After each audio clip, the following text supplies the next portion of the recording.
AP సచివాలయంలోని RTGS command control centre లో RTGS సేవలపై అధికారులతో మంత్రి నారా లోకేష్ సమీక్షా సమావేశం నిర్వహించారు.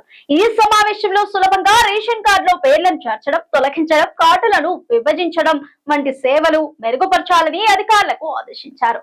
ఈ సేవలను త్వరితగతిన ప్రజలకు అందుబాటులోకి తీసుకురావాలని సూచించారు. ఏపీలో రేషన్ కార్డులున్న వారికి అదిరిపోయే శుభవార్త. రాష్ట్ర ప్రభుత్వం కీలక నిర్ణయం తీసుకుంది. ఇక నుంచి రేషన్ కార్డుల్లో మార్పులు చేర్పులు విభజన మరింత ఈజీ కానుంది. ఏపీ సచివాలయంలో ఆర్టీజీఎస్ కమాండ్ కంట్రోల్ సెంటర్ లో ఆర్టీజీఎస్ సేవలపై అధికారులతో మంత్రి నారా లోకేష్ సమీక్ష సమావేశం నిర్వహించారు. ఈ సమావేశంలో సులభంగా రేషన్ కార్డులో పేర్లను చేర్చడం, తొలగించడం, కార్డులను విభజించడం వంటి సేవలు మెరుగుపరచాలని అధికారులను ఆదేశించారు.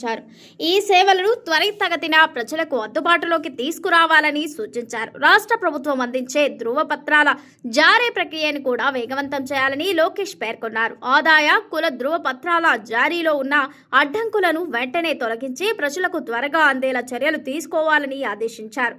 అలాగే ప్రభుత్వ శాఖలకు సంబంధించిన సమాచారాన్ని సమగ్రంగా సమీకరించే డేటా లేక్ పనులను జూలై నెలాఖరులోపు పూర్తి చేయాలని సూచించారు. మనమిత్ర వాట్సాప్ గవర్నెన్స్ సేవలపై ప్రజలకు మరింత అవగాహన కల్పించాలని, ఈ సేవలను విస్తృతంగా ఉపయోగించుకునేలా ప్రజలకు చేరువ చేయాలని సూచించారు. నెల రోజుల పాటు రాష్ట్ర వ్యాప్తంగా కార్యక్రమాలు నిర్వహించాలని అధికారులకు మంత్రి నారా లోకేష్ ఆదేశించారు. విద్యార్థులకు విద్యాసంస్థలు, క్రీడా సంస్థలు ఇచ్చే సర్టిఫికెట్లు అభ్యర్థి ఆధార్ నెంబర్ ద్వారా డీజీ వెరిఫై ఆధారంగా పారదర్శకంగా జరిగేలా చూడాలని అన్నారు. ఇక వాట్సాప్ గవర్నెన్స్ ద్వారా అందిస్తున్న రేషన్ సేవలను మరింత సులభతరం చేయాలని లోకేష్ పేర్కొన్నారు. ప్రస్తుతం వాట్సాప్ గవర్నెన్స్ ద్వారా రేషన్ సేవలతో పాటు అనేక ప్రభుత్వ సేవలు అందుబాటులో ఉన్నాయి. ఆధార్ కార్డులు మార్పులు చేర్పులు చేయించుకోవాలన్నా గ్రామ లేదా వార్డు సచివాలయానికి వెళ్ళినా, లేదంటే వాట్సాప్ ద్వారానే దరఖాస్తు చేసుకునే అవకాశం ఉంది. దీంతో ప్రభుత్వ ఆఫీసుల చుట్టూ తిరిగే పని తగ్గి ప్రజల సమయం, డబ్బు రెండూ ఆదా అవుతాయని చెబుతున్నారు.